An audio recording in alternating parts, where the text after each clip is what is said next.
बन्या क्षतिर आकलन आरंभ हो जाइछि। संपूर्ण पानी निष्कासन होइथिबा स्थान रे आकलन आरंभ होइथिबा नै राजस्व मंत्री सूचना दैछन्ति।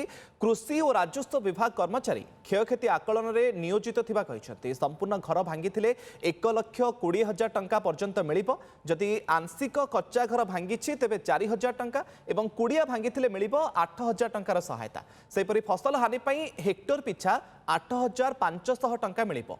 मोट 22 जिल्लार 85 ब्लॉक रो 1,458 गाँ प्रभावित होइछि। 8,63,909 जन लोक प्रभावित होइछन्ति बोली मंत्री कहिसन्ति। 2,67,301 जन को स्थानांतर करा जायतिबा नै मंत्री सूचना दैछन्ति। 22टा जिल्लार 85 गोटी ब्लॉक क्षतिग्रस्त होइछि। 15 गोटी सहरांचल क्षतिग्रस्त होइछि। 85 ब्लॉक रु 656 ग्राम पंचायत एवं 1458 गाँ क्षतिग्रस्त होई अछि। एबे पानी मोटामोटी कमिगलानी, तथापि किछि तली अंचल रे पानी अछि। तेणु जो जो जगार पानी संपूर्ण भाव में निष्कासित हो गलानी से सबु जगार आज ठारू क्षयक्षति आकलन आरंभ हो गलानी। राजस्व विभाग एवं कृषि विभाग दुई विभागर अधिकारी माने मिलित भाव में ये क्षयक्षतिर आकलन करूछंती।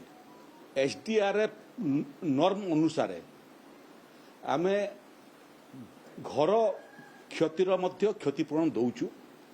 जोटा प्रकृति यदि संपूर्ण भाव में घर क्षतिग्रस्त होइथिबो ताले 1,20,000 टंका पर्यंत देवार व्यवस्था अछि।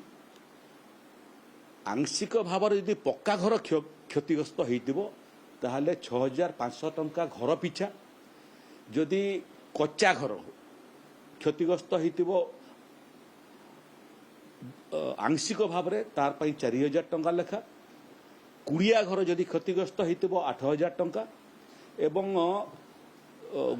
गुहाल क्षतिग्रस्त होइतिले मध्य 3,000 टंका लेखा आम क्षतिपूरण देवार व्यवस्था अछि। क्रॉप लॉस पई मध्य जो व्यवस्था अछि सेटा मु आपनको कहि दउछि जे हेक्टर पिछा रेनफेड क्रॉप जोटा सेटा 8,500 टंका पर हेक्टर। इरिगेटेड क्रॉप जोटा सेटा हेक्टर पिछा 17,000 टंका एवं जोटा पेरिनियल क्रॉप बोली आमे कहूचु ताकू आमे 22,500 टंका हेक्टर पिछा प्रदान करूचु।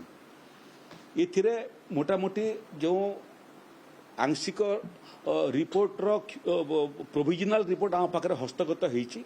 सेतिपाई आमे प्रथम पर्याय 36,98,00,000 टंका आज आमे विभिन्न जिला मान को आवंटन करिदेबु।